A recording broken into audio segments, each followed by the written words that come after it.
नमस्कार दोस्तों, और आज की ये क्लास रेलवे एनटीपीसी वालों के लिए तो बहुत ज्यादा महत्वपूर्ण है ही।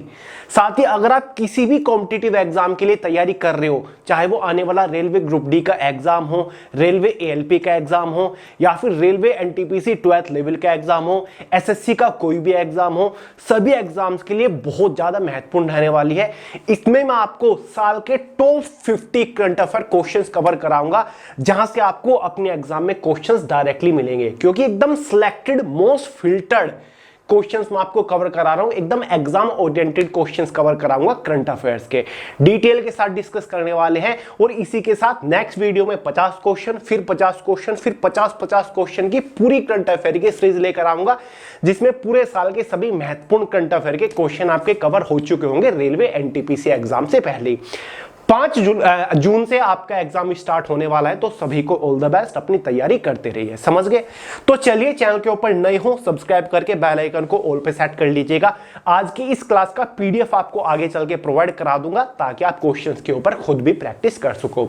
तो आज की क्लास का फर्स्ट मोस्ट इंपोर्टेंट क्वेश्चन आपके सामने स्क्रीन के ऊपर है। चलिए इसे हम पढ़ते हैं।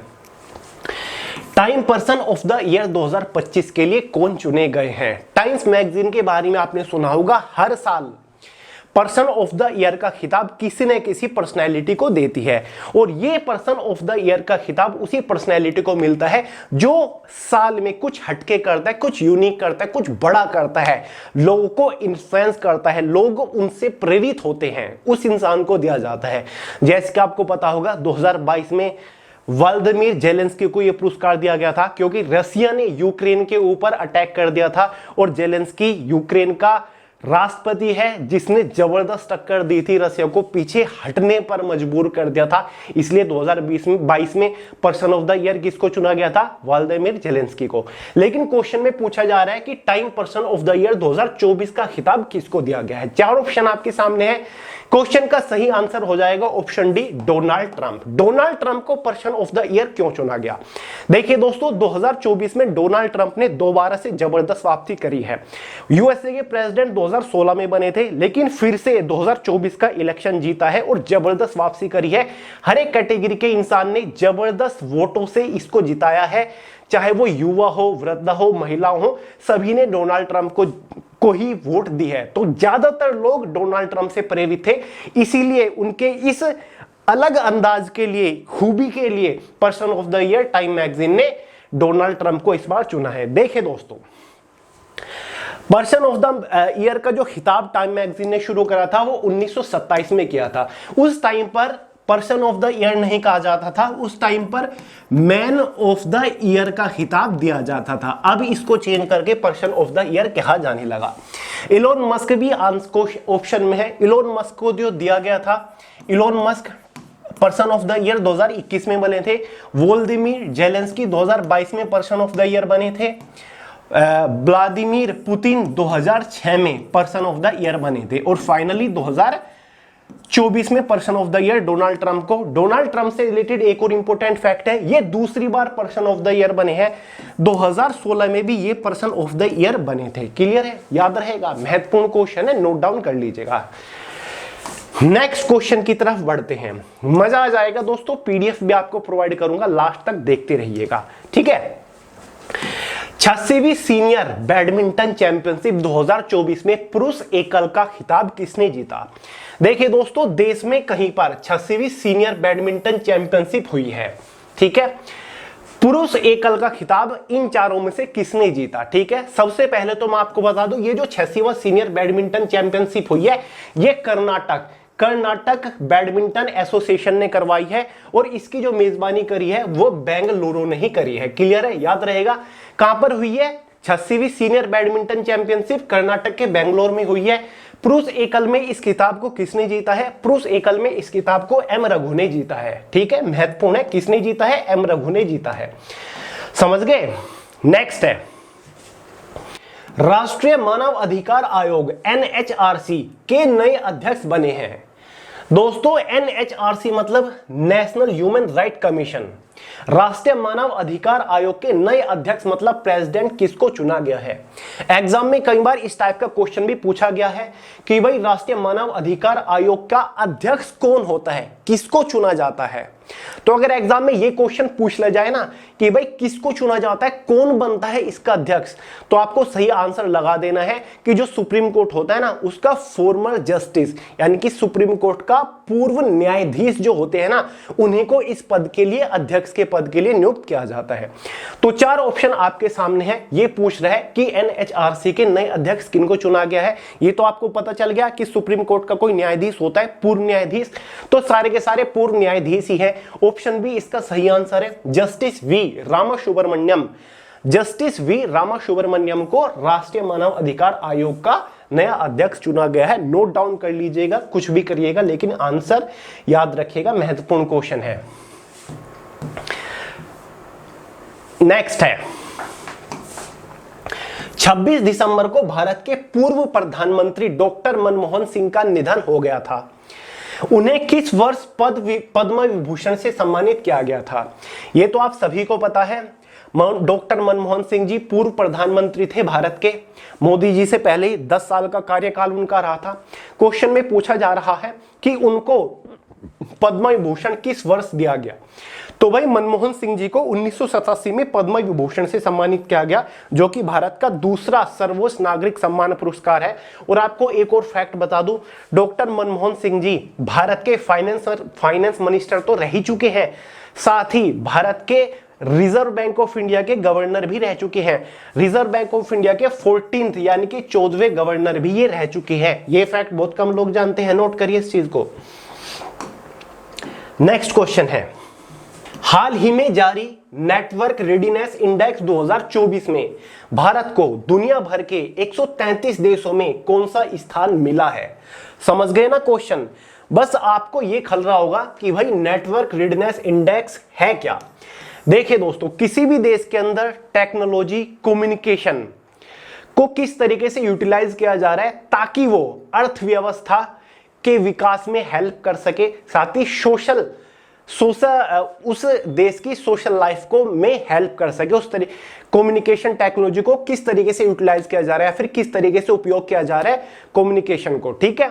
तो ये होता है नेटवर्क रेडीनेस इंडेक्स। जिस देश में इस चीज को अच्छे तरीके से यूटिलाइज किया जा रहा है और सोशल लोगों के या फिर पॉलिटिकल में या फिर और चीजों में ये चीज बहुत ज्यादा हेल्प कर रही है, विकास में साथ दे रही है, विकास को बढ़ावा दे रही है, तो उसको बढ़िया रैंक मिलेगी। इसमें टोटल 133 देशों के ऊपर एक सर्वे किया गया था, जिसमें क्वेश्चन पूछा जा रहा है कि 133 देशों में से भारत को कौन सा स्थान मिला।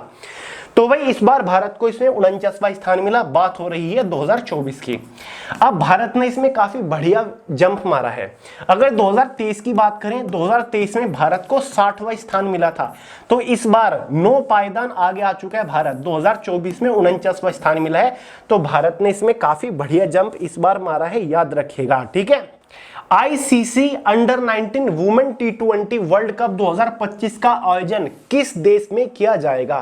यह हो चुका है क्वेश्चन 2024 दिसंबर के आसपास का है, क्योंकि हम तो पूरे साल के करंट अफेयर कवर कर रहे हैं ना, यानी कि हम लगभग मई 2024 से लेकर के और मई 2025 तक के करंट अफेयर कवर करेंगे, ठीक है। तो ये जो क्वेश्चन है जो 2024 दिसंबर के आसपास का है, क्योंकि आईसीसी अंडर 19 वुमेन T20 का जो इवेंट है वो आपका जनवरी और फरवरी में कंडक्ट कराया जा चुका है 2025 में।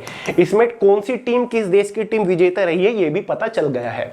तो क्वेश्चन में पूछा जा रहा है कि ICC under 19 women's T20 world cup 2025 का आयोजन किस देश में किया जाएगा।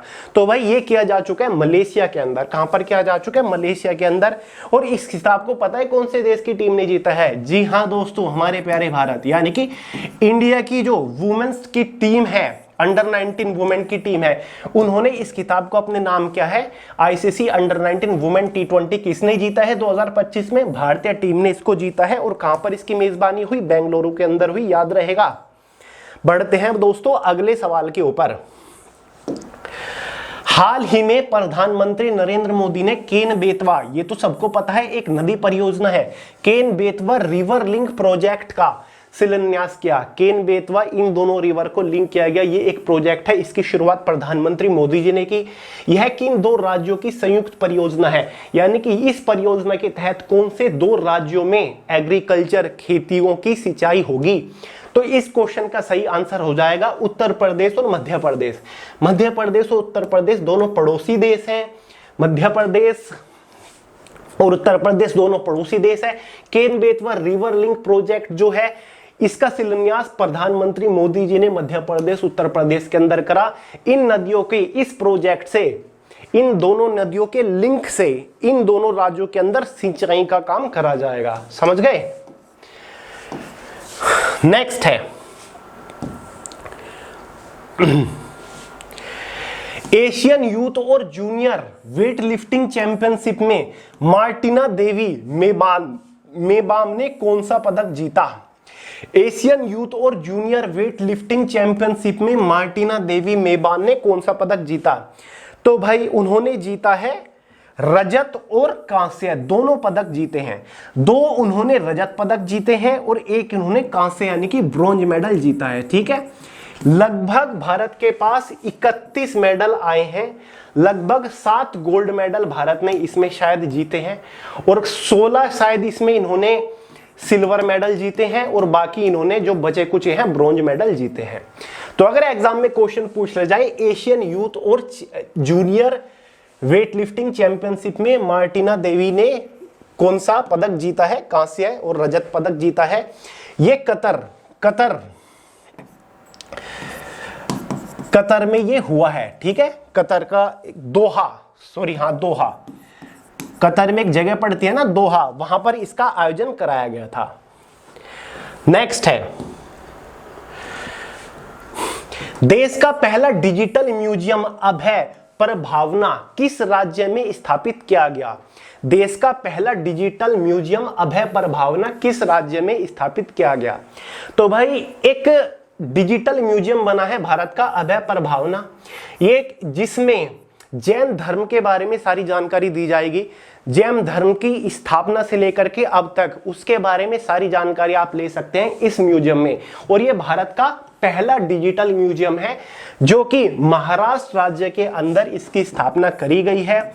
महाराष्ट्र राज्य के अंदर जो मुंबई, ठीक है, मुंबई और जो पुणे रोड है, राज्य मार्ग है, ठीक है, उसके ऊपर इसका शुभारंभ किया गया। समझ गए? याद रहेगा। चलते हैं दोस्तों अगले क्वेश्चन के ऊपर। यार क्वेश्चन ढूंढने बड़े भारी हो रहे हैं। 9 और ये आ गया 10। नेक्स्ट है हाल ही में पूर्व प्रधानमंत्री अटल बिहारी वाजपेयी की प्रतिमा का अनावरण किस शहर में किया गया?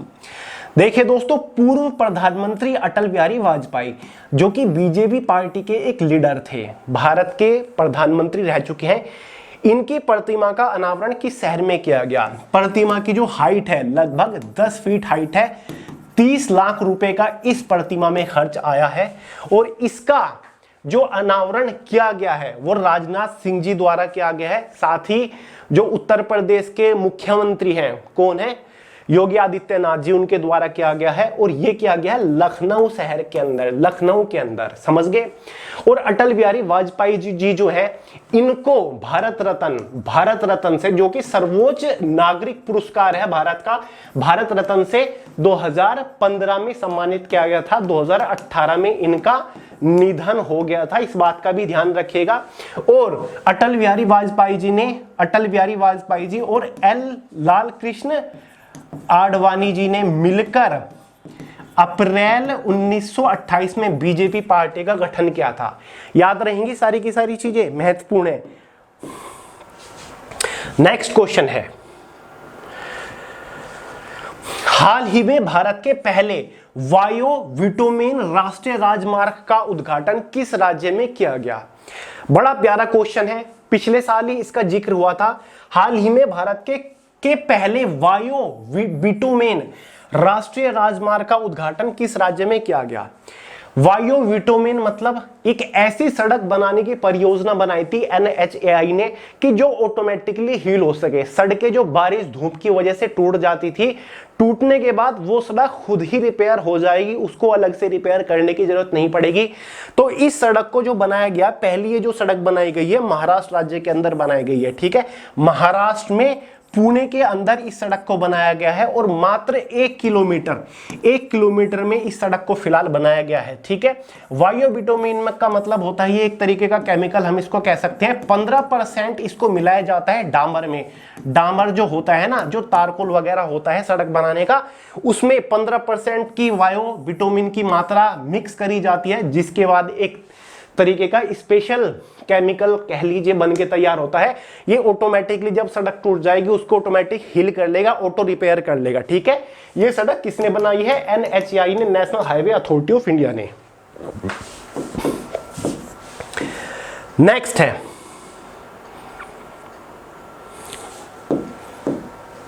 दुनिया भर में पहला विश्व ध्यान दिवस कब मनाया गया?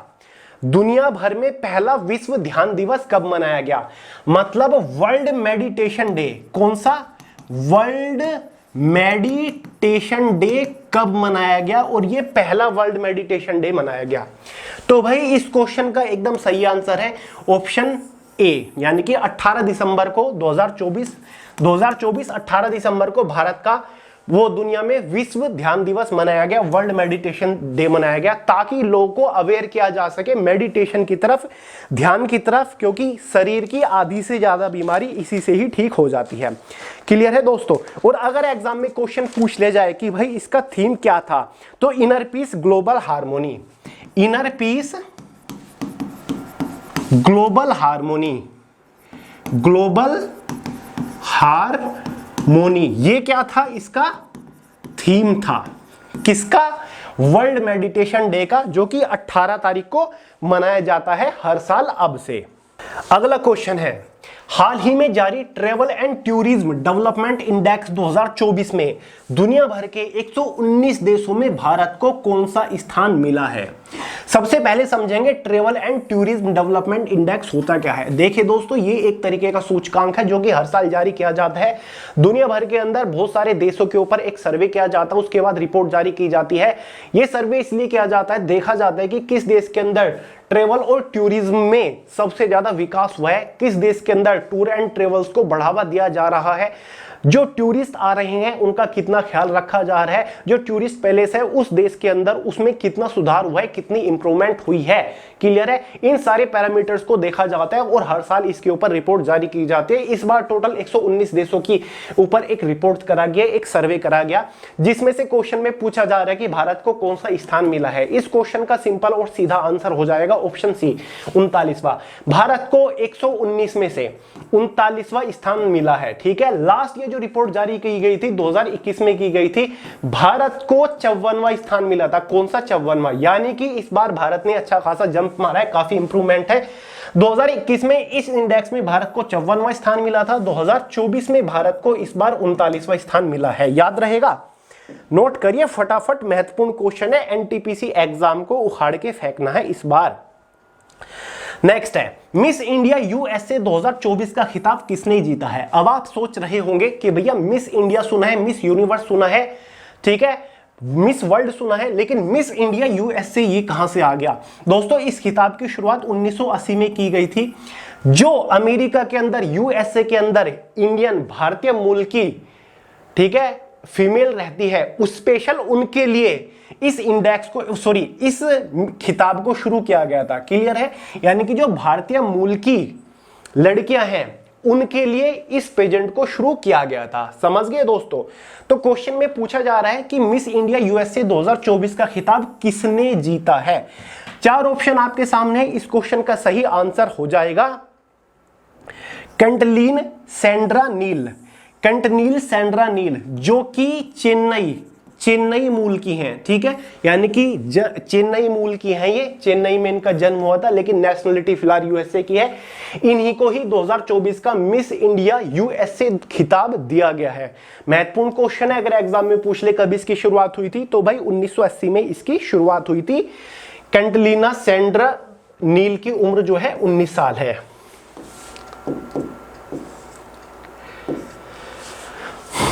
अगले सवाल के ऊपर चलते हैं। लो भाई, हिंदी के लिए साहित्य अकादमी पुरस्कार 2024 किसे मिला है? हिंदी के लिए साहित्य अकादमी पुरस्कार 2024 किसे मिला है? देखिए दोस्तों, लिटरेचर पुरस्कार है बहुत बड़ा, जो कि हर साल किसी न किसी को 22 भाषाओं के लिए दिया जाता है। एग्जाम में पूछा जा सकता है कि इस बार हिंदी के लिए 2024 का साहित्य पुरस्कार किसको दिया गया है। तो भाई इस पुरस्कार की जो शुरुआत हुई थी एक्चुअली में 1954 में हुई थी। पहली बार इस पुरस्कार से 1955 में किसको नवाजा गया था? आपको पता होगा, माखनलाल चतुर्वेदी को नवाजा गया था। माखनलाल चतुर्वेदी, माखनलाल चतुर्वेदी, माखनलाल चतुर्वेदी को सम्मानित किया गया था 1955 में पहली बार। फर्स्ट अवार्ड जो दिया गया था, याद रहेगा, एग्जाम में क्वेश्चन ये भी पूछा जा सकता है। हिंदी तरिंगनी, इन्होंने अपनी एक साहित्य था इनका हिंदी तरिंगनी, इसके लिए इनको दिया गया था। अब एग्जाम में अब आज क्वेश्चन पूछा जा रहा है कि 2024 का साहित्य अकादमी पुरस्कार किसने जीता? तो भाई इस क्वेश्चन का सही आंसर हो जाएगा गगन गिल। गगन गिल का एक हिंदी साहित्य इन्होंने कुछ लिखा था, जिसके लिए इस पुरस्कार से इनको सम्मानित किया जा रहा है। इसमें 1 लाख रुपए की राशि दी जाती है, साथ ही प्रतिष्ठित पत्र भी दिया जाता है, प्रशस्ति पत्र दिया जाता है, सॉरी। एग्जाम में ये क्वेश्चन बहुत बनता है कि साहित्य पुरस्कार की शुरुआत कब हुई थी? पहला पुरस्कार किसको दिया गया था? माखनलाल चतुर्वेदी को दिया गया था। 16, बंगलार बारी, बंगलार बारी आवास योजना किस राज्य में शुरू की गई है? बंगलार बारी बहुत ही बेसिक सा क्वेश्चन है, नाम से ही पता चल रहा होगा कि ये एक परियोजना है, एक योजना है। कौन से राज्य ने इसको शुरू किया है? क्वेश्चन का सही आंसर है पश्चिम बंगाल ने इस योजना को शुरू किया है। पश्चिम बंगाल की जो मुख्यमंत्री है ममता बनर्जी, उन्होंने इस योजना की शुरुआत करी है। इस योजना का लक्ष्य है कि जो ऐसे लोग हैं पश्चिम बंगाल के अंदर जिनके पास कोई आवास नहीं है, उनको आवास के लिए 1.2 लाख रुपए दिए जा रहे हैं। पहले चरण में 60,000 रुपए दिए जा चुके हैं काफी सारे लोगों को घर बनाने के लिए, अपना पक्का मकान बनाने के लिए। समझ गए? तो भाई बंगला बारी ये एक योजना है, बंगला बारी आवास योजना इसका पूरा नाम है, जो कि हाल ही में पश्चिम बंगाल की मुख्यमंत्री ममता बनर्जी के द्वारा शुरू की गई। आगे बढ़ते हैं, क्वेश्चन नंबर 17।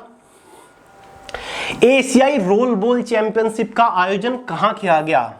अब सब पूछेंगे कि भैया एशियाई फुटबॉल सुना है, एशियाई हॉकी सुना है, एशियाई क्रिकेट सुना है, लेकिन एशियाई रोल बॉल चैंपियनशिप क्या है? रोल बॉल का क्या मतलब है? देखिए दोस्तों, जैसे फुटबॉल होता है और बास्केटबॉल होता है और साथ ही स्केटिंग होता है, इन तीनों को एक जगह मिक्स कर दीजिए, आपका रोल बॉल स्पोर्ट बन जाएगा। इसमें क्या होता है, एक टीम में 12 प्लेयर होते हैं, 6 फील्ड पे होते हैं, कोर्ट में होते हैं, 6 रिजर्व में होते हैं। उनके पैरों में स्केटिंग शूज होते हैं, मतलब रोलर पहन के वो इस गेम को प्ले करते हैं। फुटबॉल होती है और गोल करना होता है फुटबॉल को, चल के नहीं, दौड़ के नहीं, रोलर जो उनके पैरों में रोलर बंधे होते हैं उन पे, ठीक है, रोल करके, तो ये होता है रोल बॉल। ठीक है, यहां पर बॉल को हाथ से ले जा सकते हैं, हाथ से पकड़ के गोल करना होता है।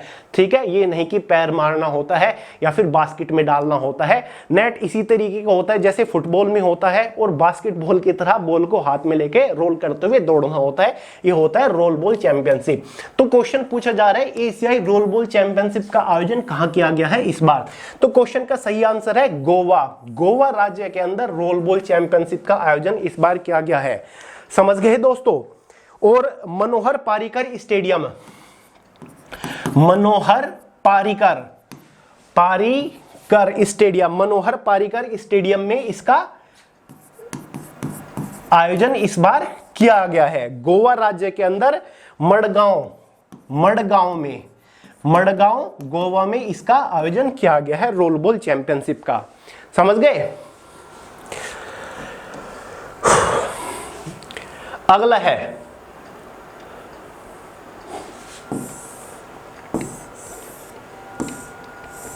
15, 16, 17, 18। भारतीय महिला टीम ने T20 क्रिकेट इतिहास का अपना सबसे बड़ा स्कोर किस टीम के खिलाफ बनाया? महत्वपूर्ण क्वेश्चन है। भारतीय महिला टीम की बात हो रही है। भारतीय महिला टीम ने हाल ही में T20 क्रिकेट इतिहास का अपना सबसे बड़ा स्कोर किस टीम के खिलाफ बनाया? दोस्तों, हाल ही में 4 विकेट देकर भारतीय महिला क्रिकेट टीम ने T20 में 217 रन का स्कोर खड़ा किया और वो इंग्लैंड के खिलाफ किया। इंग्लैंड के खिलाफ किया, समझ गए? किसके खिलाफ किया? इंग्लैंड के खिलाफ। इनका पहले रिकॉर्ड था 202 रन का, वो भी तोड़ा है। पहले रिकॉर्ड था 198 रन का, वो भी तोड़ा है। अब नए रिकॉर्ड बन चुका है 217 रन का, जो कि इंग्लैंड के खिलाफ बनाया है भारतीय महिलाओं की T20 टीम ने। नेक्स्ट है, एशियन यूथ और जूनियर वेट लिफ्टिंग चैंपियनशिप 2024 का आयोजन कहां किया गया? देखिए दोस्तों, ये क्वेश्चन दूसरा या तीसरा ही था, क्वेश्चन थोड़ा अलग था। अब पूछा जा रहा है कि इसका आयोजन कहां किया गया। उसमें पूछा गया कि किसने इस चैंपियनशिप को अपने नाम किया, वो मैंने आपको बता दिया था। लेकिन अब पूछा जा रहा है कि कहां किया गया, तभी मैंने आपको बता दिया था कहां किया गया। ऑप्शन है इसका ए, दोहा, कतार। ठीक है, कतर के अंदर दोहा एक जगह पड़ती है, वहां पर एशियन जूनियर और एशियन यूथ और जूनियर वेट लिफ्टिंग चैंपियनशिप का आयोजन किया गया। 2024 की बात हो रही है। नेक्स्ट वन, किस महिला फुटबॉल खिलाड़ी ने FIFA player of the year 2024 का अवार्ड जीता है? किस महिला फुटबॉल खिलाड़ी ने FIFA player of the year 2024 का खिताब जीता है? तो भाई इस क्वेश्चन का सही आंसर हो जाएगा सी, एताना बोनमती। एताना बोनमती एक प्लेयर है जिन्होंने इस खिताब को अपने नाम किया है। अगर एग्जाम में क्वेश्चन पूछ लिया जाए कौन से देश की महिला ने इस खिताब को अपने नाम किया है, सही आंसर है स्पेन। स्पेन की है एताना बोनमाती, जिन्होंने फुटबॉल महिला ने मतलब फुटबॉल में FIFA player of the year 2024 का खिताब अपने नाम किया है। अगले क्वेश्चन की तरफ चलते हैं।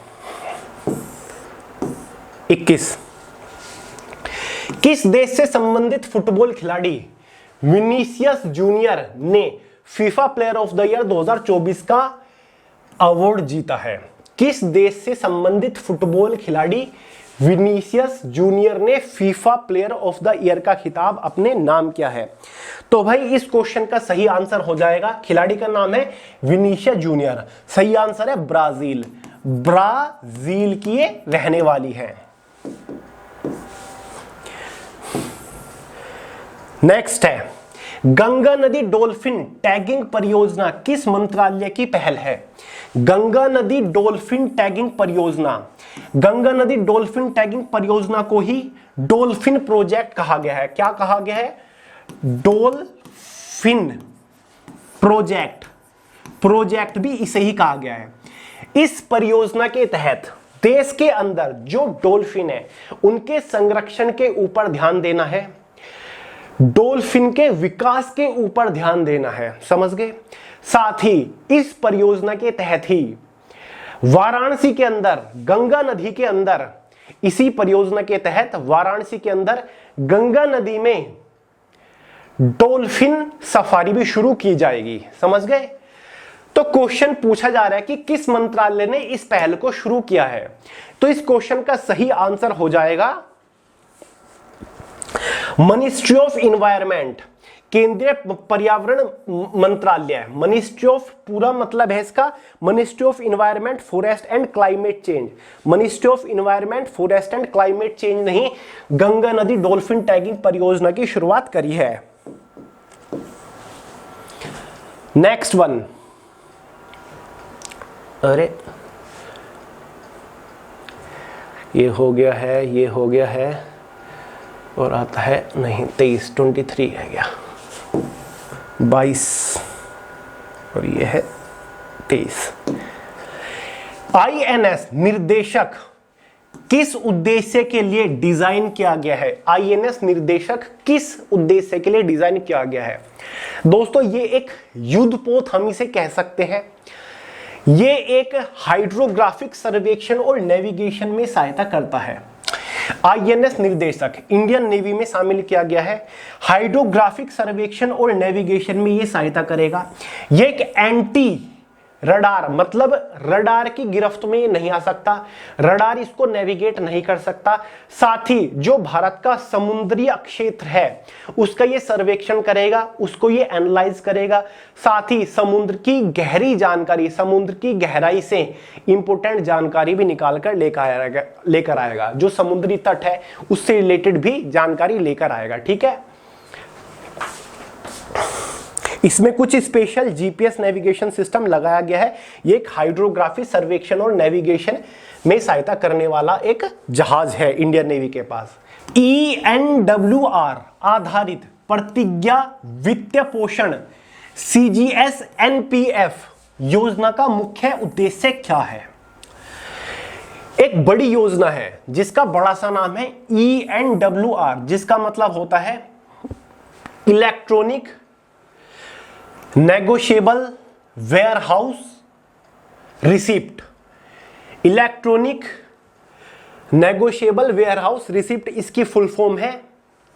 आधारित प्रतिज्ञा वित्तीय पोषक CGS-NPF योजना का प्रमुख उद्देश्य क्या है? किसानों को, यानी कि उनकी जब फसल कट जाती है उसके बाद जो ऋण है, ऋण उपलब्ध कराने की एक स्कीम है, यानी कि क्रेडिट गारंटी स्कीम है ये स्पेशल किसानों के लिए।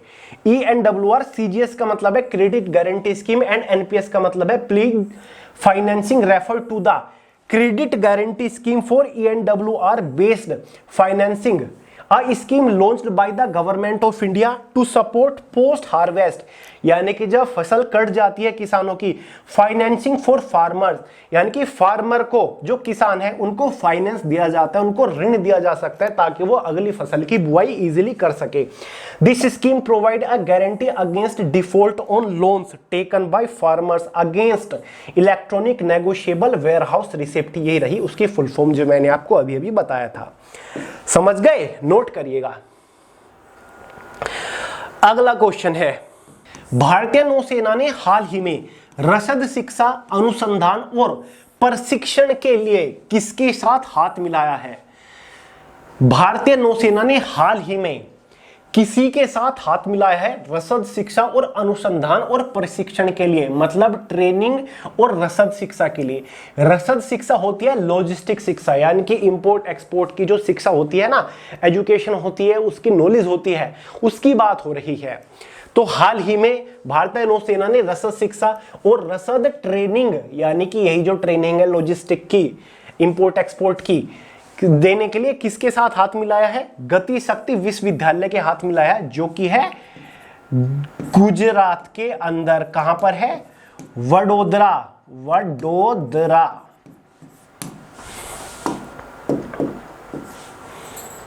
नेक्स्ट वन 26, प्रीति लोवाना को हाल ही में किस पद पर नियुक्त किया गया? प्रीति लोवाना को हाल ही में किस पद पर नियुक्त किया गया? तो भाई इनको हाल ही में गूगल इंडिया की कंट्री मैनेजर बनाया गया।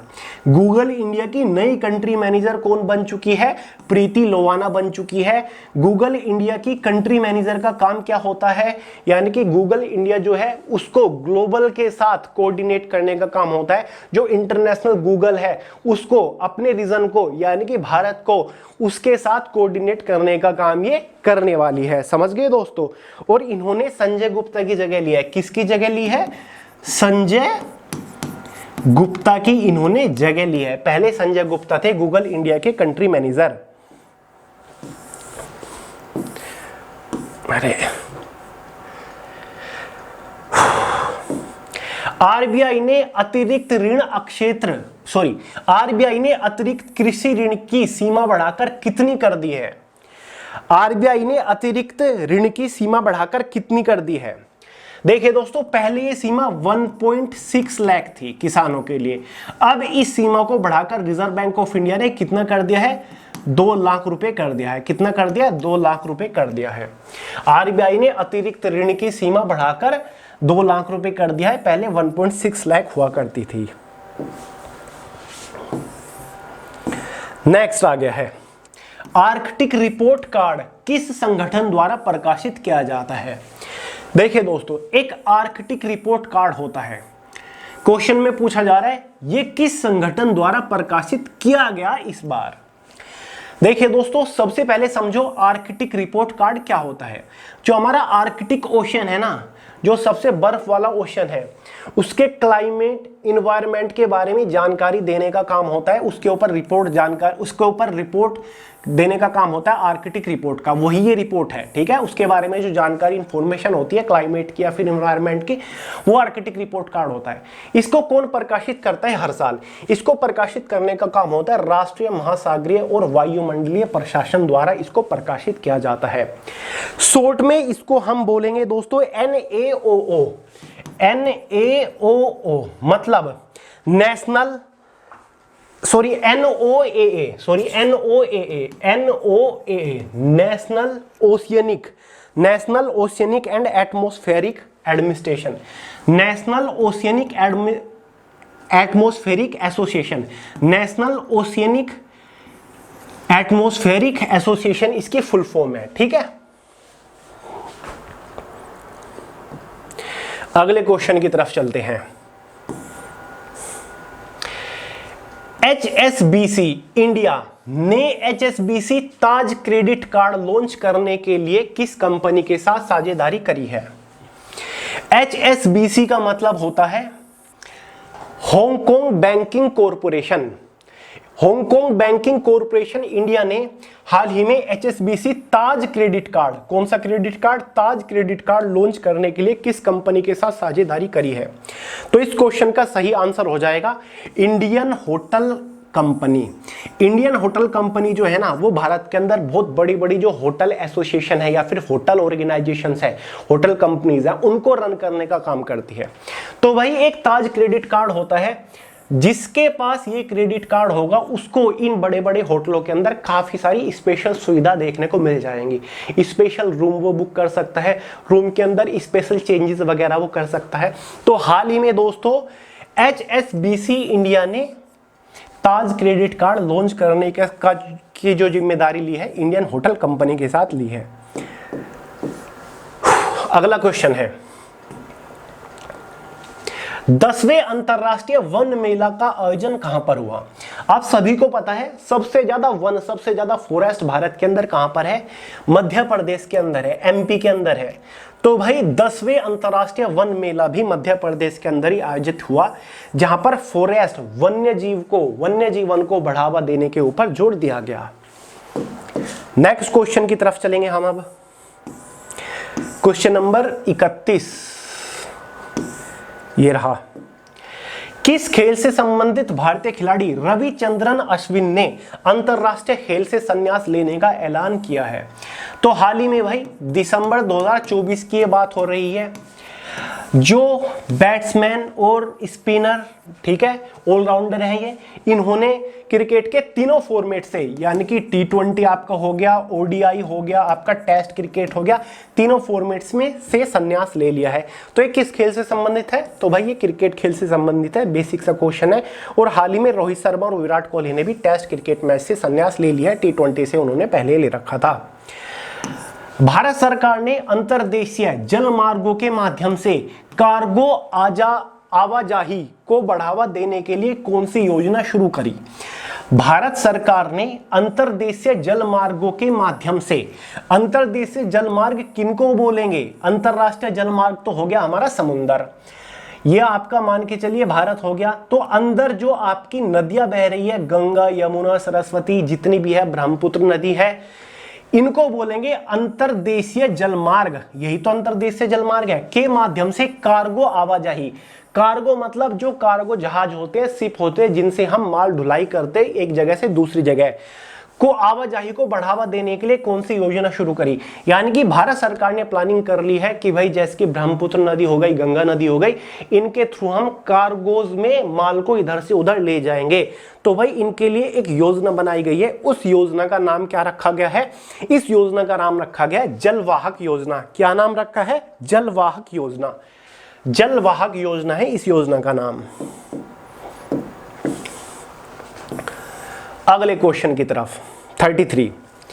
गुजरात जायंट्स ने किसे अपना गेंदबाज कोच नियुक्त किया? लो भाई, गुजरात जायंट्स। कंफ्यूज मत हो जाइएगा, गुजरात टाइटन है एक जो कि आईपीएल की टीम है, और एक लखनऊ सुपर जायंट है। लेकिन ये गुजरात जायंट जो है, जो वुमेन आईपीएल है उसकी एक टीम है गुजरात जायंट। गुजरात जायंट ने हाल ही में अपना गेंदबाज कोच किसे नियुक्त किया? प्रवीण तांबे के बारे में आपने सुना होगा, जो कि सर्वश्रेष्ठ बॉलर रह चुके हैं भारतीय टेस्ट टीम के। तो इन्हीं को ही गुजरात जायंट्स ने अपना गेंदबाज कोच नियुक्त कर दिया है। और अगर हेड कोच की बात करें तो माइकल है। हेड कोच कौन है? माइकल है। और अगर हम बात करें बैटिंग तो डेनियल मार्स जो है वो बैटिंग कोच है, और ये माइकल जो है हेड कोच है, और प्रवीण तांबे जो है वो गेंदबाज कोच है गुजरात जायंट्स के, जो वुमेन प्रीमियर लीग है WPL।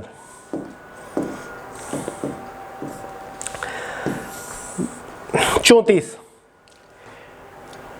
Eagle nest bird festival हर साल किस राज्य में मनाया जाता है? ईगल नेस्ट बर्ड फेस्टिवल हर साल अरुणाचल प्रदेश के अंदर मनाया जाता है। क्लियर है? पश्चिम कोमगेग जिले में मनाया जाता है हर साल 5 से 4 मार्च को। तो भाई 2025 का ही क्वेश्चन है। हाल ही में 5 से 6 मार्च को ईगल नेस्ट बर्ड फेस्टिवल मनाया गया अरुणाचल प्रदेश के अंदर।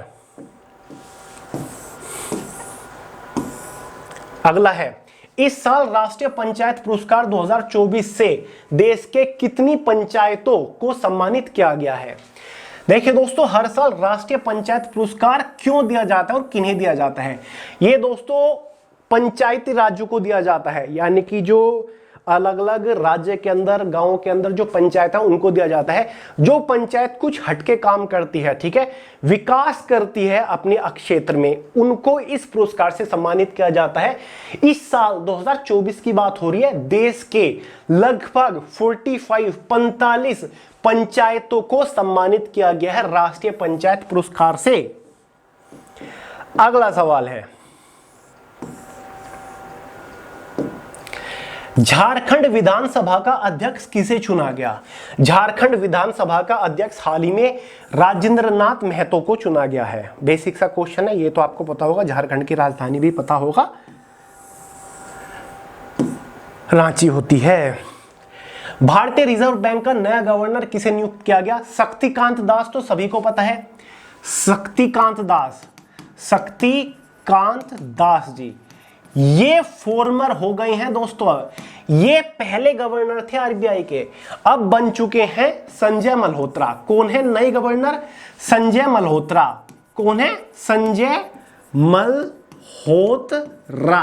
ये रिजर्व बैंक ऑफ इंडिया के नए गवर्नर चुने जा चुके हैं। नोट करिए, फटाफट एग्जाम में क्वेश्चन लिख के ले लो, पूछा जाएगा। नेक्स्ट है, भारतीय नौसेना में शामिल INS तुशील का निर्माण किस देश के सहयोग से किया गया है? INS तुशील जो कि एक युद्ध पोत है भारतीय नौसेना में, इसको हाल ही में शामिल किया गया है।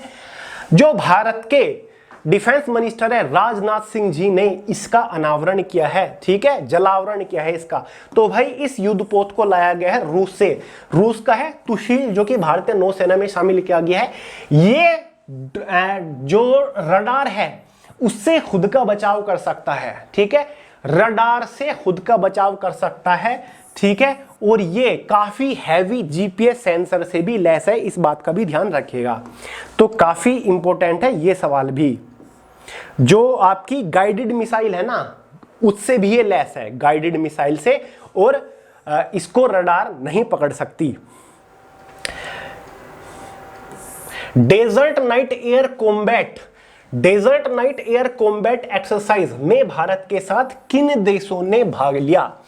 तो भाई भारत की वायुसेना और किसी और 2 देश की वायुसेना ने डेजर्ट नाइट एयर कॉम्बैट यानी कि एक युद्ध अभ्यास किया, एक युद्ध की प्रैक्टिस करी। तो भारत के साथ कौन से देश ने करी? तो भाई भारत के साथ फ्रांस और संयुक्त अरब अमीरात ने करी। और कहां पर की? अरेबियन सी में की, अरब सागर। लो भाई हिंदी में, इंग्लिश में लिख देता हूं। अरब सागर में भारतीय वायुसेना और साथ ही फ्रांस की वायुसेना और संयुक्त अरब अमीरात की वायुसेना ने desert night air combat practice करी, ठीक है, एक्सरसाइज करी। अगला क्वेश्चन है BMW ग्रुप। BMW के बारे में तो आप जानते ही होंगे, इसकी गाड़ियां भी आती है।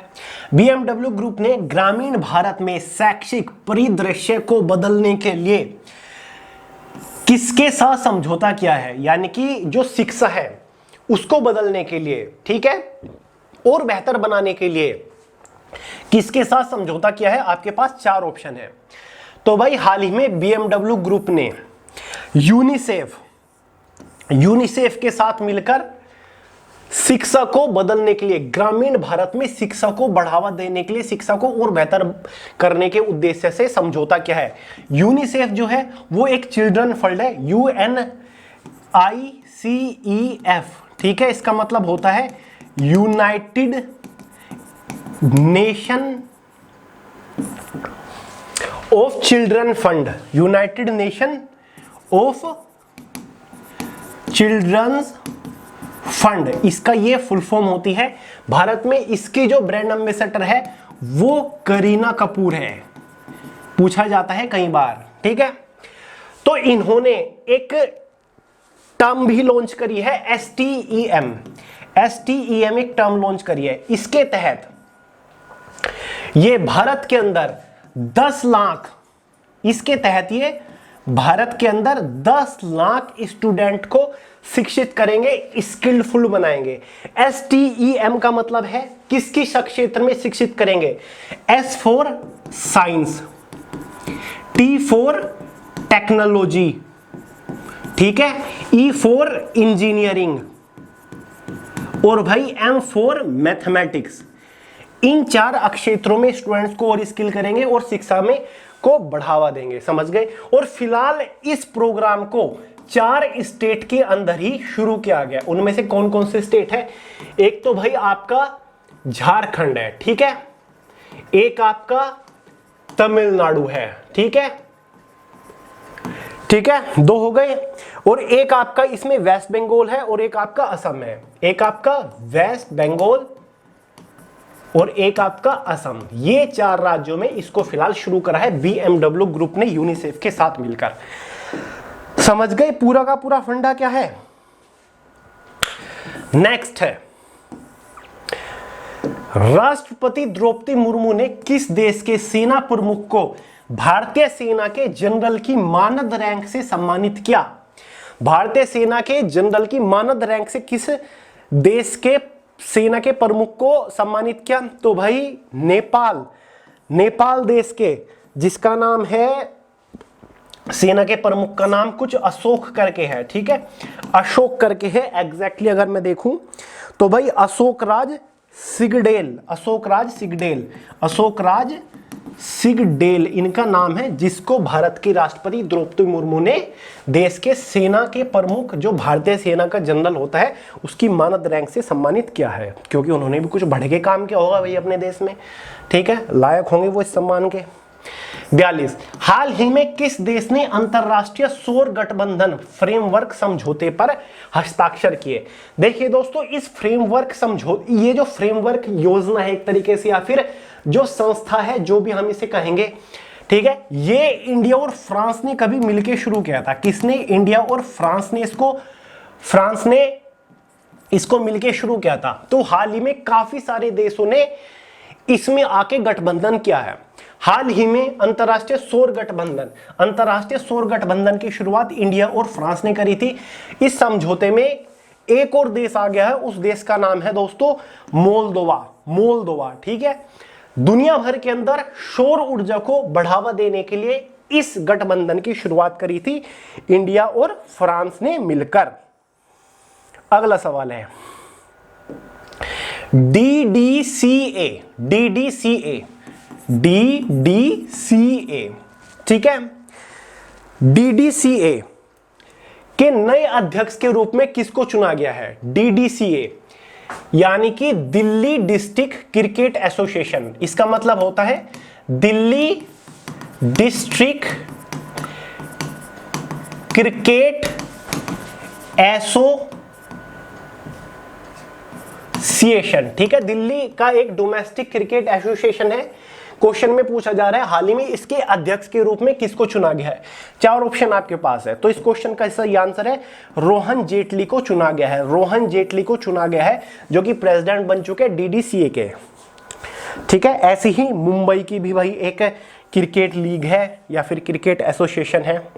नेक्स्ट है, ये दिल्ली के जो डिस्ट्रिक्ट है ना, उनके बीच में एक डोमेस्टिक क्रिकेट। हर साल अल्पसंख्यक अधिकार दिवस कब मनाया जाता है? माइनॉरिटी राइट्स डे हर साल कब मनाया जाता है?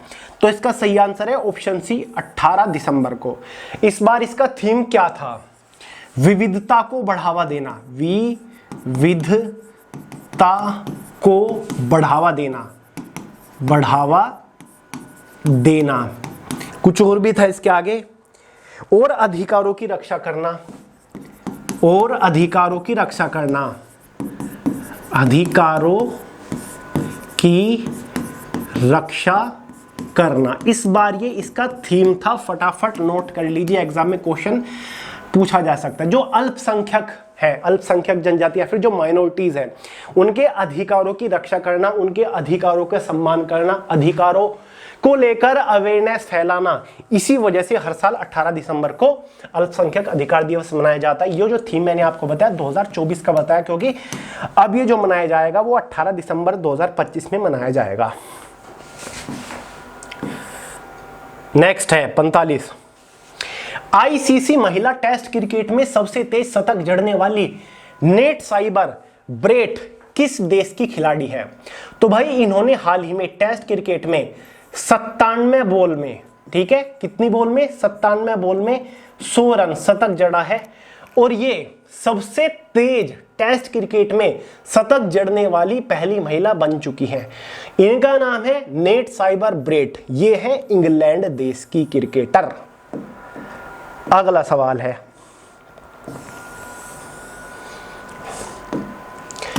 बांग्लादेश के किस खिलाड़ी को गेंदबाजी करने से बैन किया गया है? तो भाई बांग्लादेश के साकिब अल हसन को गेंदबाजी करने से बैन कर दिया गया, क्योंकि इन्होंने कुछ उल्लंघन किए थे क्रिकेट के जो रूल है उनके उल्लंघन किए थे। 45 और ये 46, 47।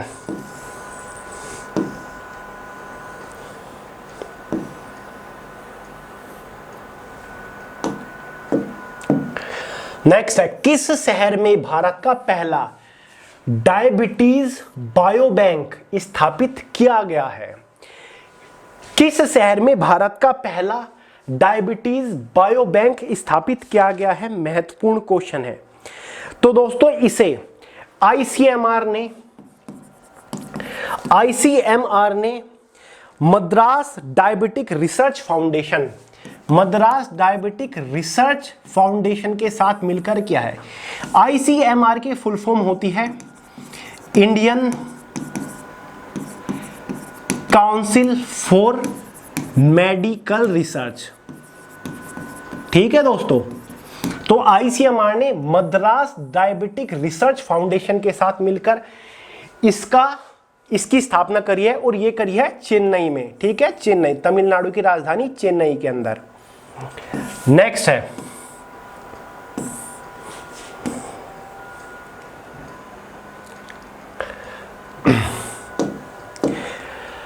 सैयद मुश्ताक अली ट्रॉफी 2024 का खिताब किसने जीता है? सैयद मुश्ताक अली ट्रॉफी, सबसे पहले तो दोस्तों ये एक डोमेस्टिक क्रिकेट ट्रॉफी है जिसकी शुरुआत 2006 में शायद की गई थी। 2024 का खिताब किसने जीता है? 2024 का खिताब भी भाई मुंबई ने ही जीत लिया है। किसने? मुंबई ने। कौन सा खिताब? 2024 का। अब आप पूछोगे कि भैया 2023 का खिताब किसने जीता था? 2023 का खिताब पंजाब ने जीता था, और फिर 2022 का खिताब भी शायद मुंबई ने ही जीता था। हाँ, 2022 का खिताब भी फिर मुंबई ने जीता था, और फिर 2021 के खिताब की अगर हम बात करें, ये जीता था तमिलनाडु ने। किसने? तमिलनाडु। ठीक है, नोट करिएगा। मैंने आपको बता दिया सैयद मुश्ताक अली ट्रॉफी जो है क्रिकेट की डोमेस्टिक ट्रॉफी है। 2006 में इसकी शुरुआत हुई थी। 2024 में इस खिताब को मुंबई ने अपने नाम किया, 2023 में पंजाब ने किया था, 22 में मुंबई ने, और फिर 2021 में तमिलनाडु ने इस खिताब को अपने नाम किया था। डोमेस्टिक है ये एक। ठीक है। हाल ही में नागरिक उड्डयन मंत्रालय ने किस एयरपोर्ट पर उड़ान यात्री कैफे लॉन्च किया है? सबसे पहला तो सवाल यही उठ रहा होगा आपके माइंड में कि भाई उड़ान यात्री कैफे है क्या? क्या ये कोई ऐसा कैफे है जिसमें आप उड़ते हुए कॉफी चाय पी रहे हो? नहीं, उड़ान यात्री कैफे एक ऐसी सुविधा है जिसमें आप एयरपोर्ट के ऊपर मात्र 20 रुपए में जलपान कर सकते हो। क्या?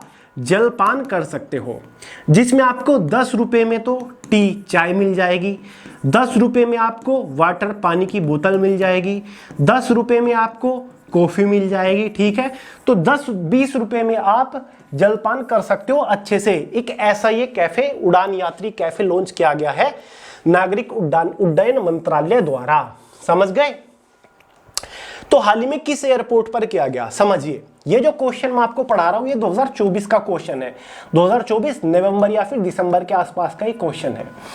तो भाई इस क्वेश्चन के तहत तो कोलकाता के अंदर सुभाष चंद्र बोस जो एयरपोर्ट है, ठीक है, कोलकाता एयरपोर्ट पर इस सुविधा को लॉन्च किया गया। लेकिन अगर हम मार्च 2025 की बात करें, मार्च 2025 में भी नागरिक उड्डयन मंत्रालय द्वारा एक और उड़ान यात्री कैफे लॉन्च किया गया। तो वो कौन से एयरपोर्ट के ऊपर किया गया? तो भाई वो अहमदाबाद एयरपोर्ट के ऊपर किया गया, यानी कि गुजरात के अंदर किया गया, वल्लभ भाई पटेल, सरदार वल्लभ भाई पटेल एयरपोर्ट के ऊपर।